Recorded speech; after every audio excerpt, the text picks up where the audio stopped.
There are several reasons BioShock is one of the best games ever. Its gameplay, its graphics, its story, its characters. Frankly, that game is about as complete and close to perfect as it gets. But I think its most important character, and the reason the game is so compelling, is the setting, Rapture itself. The lost metropolis beneath the sea, an engineering gem left to tarnish. It comes alive as you play BioShock, and for all the things that game does so well, that's why it's so great.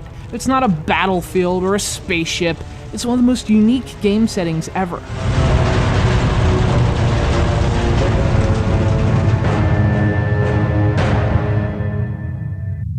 Phew, that was close.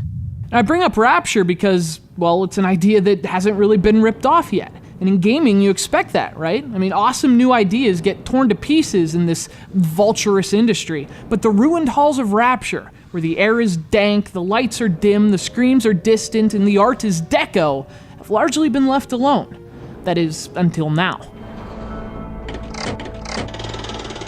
Forget about Rapture. He belongs to us now. Released to the App Store just today, this game fires up the bathysphere and revisits the Rapture concept. Only this time the city is Eden, and the game is Abyss, the Wraiths of Eden. What it lacks in originality, it makes up for in quality. This is one of the best new adventure games on the iPad.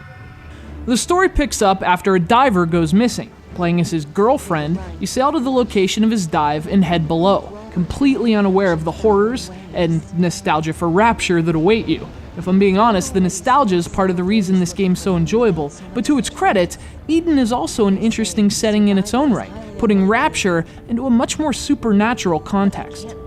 And like BioShock, the setting ends up being one of the highlights of Abyss. Eden is a beautiful nod to Rapture, maintaining the mid-1940s design so characteristic of Andrew Ryan's Fallen Utopia. It's a beautiful style, and it works brilliantly for creating a contrast between elegance and decay.